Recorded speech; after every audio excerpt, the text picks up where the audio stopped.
Hello viewer, সকলে কেমন আছেন বন্ধুরা? আশা করি সকলেই ভালো আছেন। তো বন্ধুরা, প্রত্যেক বছরের মতো বন্ধুরা এবারও শুরু হয়ে গিয়েছে বাংলা শস্য বিমা অর্থাৎ বিএসবি। তো বন্ধুরা, খারিফ মৌসুম 2024 সাল শুরু হয়ে গিয়েছে ফর্ম ফিল আপ। তো বন্ধুরা, আপনারা আপনাদের ব্লকে এই ফর্মটি ফিল আপ করে জমা দিতে হবে। তো বন্ধুরা, ফর্মটি ফিল আপ করার জন্য আপনাকে আপনার কৃষক বন্ধু আইডিটি অবশ্যই থাকতে হবে। তো বন্ধুরা, আপনারা যারা কৃষক বন্ধু ফর্ম জমা দিয়েছেন এবং আইডি নাম্বার পাননি এখনও, তারা কি করে আইডি নাম্বার বার করবেন সেটি এই ভিডিওর মাধ্যমে দেখিয়ে দেব। তা বন্ধুরা, চলুন ভিডিওটি শুরু করা যাক। তো বন্ধুরা, এটি বার করার জন্য আমি গুগলে গিয়ে সার্চ দেবো মাটির কথা।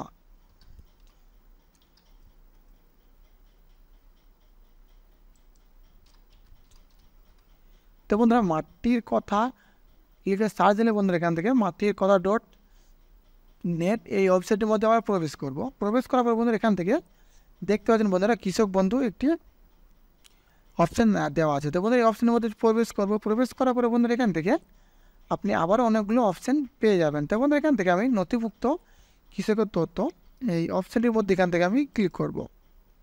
ক্লিক করার পর এখান থেকে সিলেক্ট অপশান, অর্থাৎ এখান থেকে আপনি কী দিয়ে অর্থাৎ আপনি এখান থেকে কোন ডকুমেন্টের দ্বারা আপনি সার্চ করবেন। তো বন্ধুরা, এখান থেকে আপনি voter card, Aadhaar card, bank account number, কেভিআইডি, মোবাইল নাম্বার এবং অ্যাকনোলেজমেন্ট নাম্বার। তো বন্ধুরা, এখান থেকে আপনি যে কোনো একটা দিয়ে সার্চ করতে পারেন। তো বন্ধুরা, এখান থেকে আপনি ভোটার কার্ড, আধার কার্ড কিংবা ব্যাঙ্ক অ্যাকাউন্ট কিংবা মোবাইল নাম্বার দিয়ে আপনি সার্চ করবেন। তো বন্ধুরা, এখান থেকে আমি ভোটার কার্ড দিয়ে সার্চ করছি।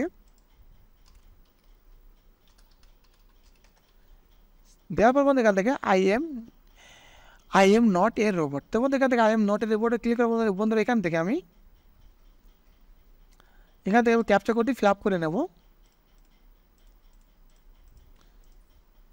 ফিল আপ করার বন্ধুরা এখান থেকে বন্ধুরা সার্চ বাটনে ক্লিক করবো। তো বন্ধুরা, সার্চ বাটনে ক্লিক করার বন্ধুরা এখান থেকে আপনারা আপনাদের একেডি আইডি এবং কেবি আইডি অর্থাৎ কৃষক বন্ধু আইডি দেখতে পাবেন। তো বন্ধুরা, এখান থেকে আপনি আপনার ভোটার কার্ড, আধার কার্ড এবং ফার্মার নেম, ডিস্ট্রিক্ট এবং ব্লক, গ্রাম পঞ্চায়েত এবং ভিলেজ এবং টোটাল ল্যান্ড একর আপনি দেখতে পাবেন। তো বন্ধুরা, এখান থেকে আপনার স্ট্যাটাসটি যদি এখানে পেন্ডিং থাকে, তাহলে পেন্ডিং থাকলে বন্ধুরা এখান থেকে আপনি আপনার কেবি আইডিটি পাবেন না। তো বন্ধু, এখান থেকে আপনার কেবি আইডিটি পাওয়ার জন্য যদি আপনার একটু পেন্ডিং থাকে, তাহলে আপনাকে কেবি আইডি পাওয়ার জন্য আপনাকে অ্যাপ্রুভ না হওয়া পর্যন্ত এখান থেকে আপনাকে অপেক্ষা করতে হয়। তো বন্ধু, এখান থেকে আপনি আপনার এই কেবি আইডিটি এখান থেকে আপনি লিখে নিয়ে আপনি ওই ফর্ম ফিল আপে অর্থাৎ আপনি যে ফর্মটি ফিল আপ করছেন বাংলার শস্য বিমা, সেই ফর্মটিতে এখান থেকে আপনি কৃষক বন্ধু আইডিতে দিতে হবে। তো বন্ধু, এখান থেকে এই আইডিতে দেওয়ার পরে আপনি সম্পূর্ণ ফর্মটি ফিল আপ করে নেবেন। ফিল আপ করার পরে আপনি আপনার নিয়ারেস্ট যে ব্লক অফিস আছে ব্লক অফিসে আপনাকে জমা করতে হবে। তো বন্ধুরা, আপনার চাইলে বাড়িতে বসে ঠিক যেমনভাবে দেখিয়ে দিলাম আপনারা এমন করেই আপনাদের মোবাইল কিংবা কম্পিউটারের মাধ্যমে বাড়িতে বসে কোথাও না গিয়ে কৃষক বন্ধু আইডিটি বের করতে পারবেন। তো বন্ধুরা, এখান থেকে আবার আপনি দেখে নিতে পারবেন যে আপনার অ্যাকাউন্টে টাকা ক্রেডিট হয়েছে কিনা। তো বন্ধু, এখান থেকে আপনার সমস্ত তথ্য এখান থেকে আপনার কৃষক বন্ধুর পেয়ে যাবেন।